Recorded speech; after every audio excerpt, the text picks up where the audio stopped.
Good morning, boys and girls. How are we today? Okay, we're going to continue our thinking work around our characters because that's what we've been doing for the last week and a half. We've really been looking closely at the characters in our stories, and we've been trying to notice how they act, what they say, thinking about what might be going on in their head. And this week we talked about looking at the characters and thinking about how they may be feeling.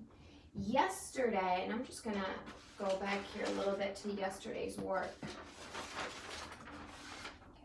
Yesterday we talked about how readers notice the way characters feel, and we talked about positive feelings or emotions. So we can tell that a character is feeling positively by looking at their body language, by looking at the expressions on their face, by listening to the words that they say, and kind of thinking about how that might make us feel. And you did a really good job yesterday of going back into Crazy Hair Day and finding a moment where Stanley felt positive. I heard things from you guys like he felt really excited when the teacher said that they were going to have Crazy Hair Day. I had one student say he kind of felt amazed when he went in and he saw that everyone had made their hair crazy at the end of the story to make him feel better. You came up with really, really good examples.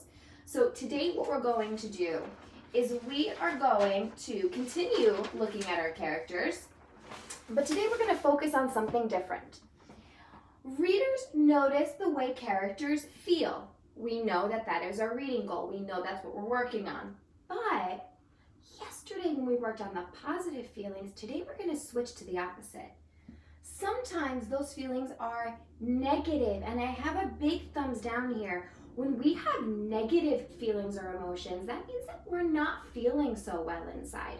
And there's a whole lot of different kind of negative emotions that you may feel, but that also our characters may feel in the story. And that's what the authors are really trying to get us to think about. So what I did here is I'm going to do my reading work and Don't Let the Pigeon Drive the Bus, which is why I made a pigeon, but I made him very different than I did yesterday. I made him looking a little bit angry or upset. I'm trying to convey or show negative emotion. So here are some examples of some negative feelings our characters may feel. There's other negative feelings too, but these are just 3 that I pulled out. Sometimes we may look at a character and say, ooh, I think he's feeling nervous. That's a negative emotion. So a lot of times we look back at our characters and we see that they are looking sad. And sometimes our characters may be worried. There's other negative emotions that I can think of right off the top of my head, like, I don't know, say angry. And the reason I'm thinking the word angry is because I am already doing my thinking work with Don't Let the Pigeon Drive the Bus. So yesterday what I did is, when I told you to pull a positive emotion out of the page, okay, I turned to this page and I immediately knew that this pigeon here was feeling excited because the bus driver was leaving and he thought that he might be able to ride the bus. But since I know this story really well, I know that this pigeon feels a lot of different emotions as we're reading this text. So I'm going to turn to a page that I love that shows the pigeon having a negative feeling. Remember this one? I think the pigeon here is feeling very angry because I see his eye is red here and I see that he's flapping his wings really hard. And since he's yelling at us so loudly, let me drive the bus.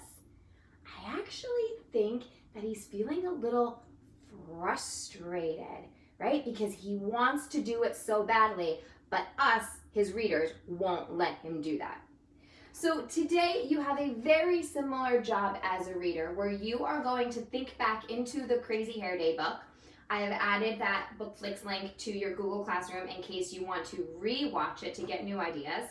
And I want you to find a page where Stanley has a negative feeling, and kind of just the same way that you did yesterday, you have a very, very similar page like this in your Google Slides, But instead of writing about a positive emotion, you are going to tell me one negative emotion that Stanley had, and you're going to tell me how you know. Okay? Today's lesson, since you're doing writing and you're doing reading, I'm going to make this your writer's workshop combined. You do have tricky word practice. I'm having you write the tricky words 3 times in your Google Slides, and then you have to come up with a sentence using that tricky word. And just a little mention about math. I'm noticing that some of you, not all, are a little behind on your math lessons. If you are not on Zearn Math Lesson 26, I would really love for you to try to catch up, okay? Because we don't want to be super behind when we enter into 2nd grade. Okay, so you have your reading work, you have your tricky word work, and you have your math work.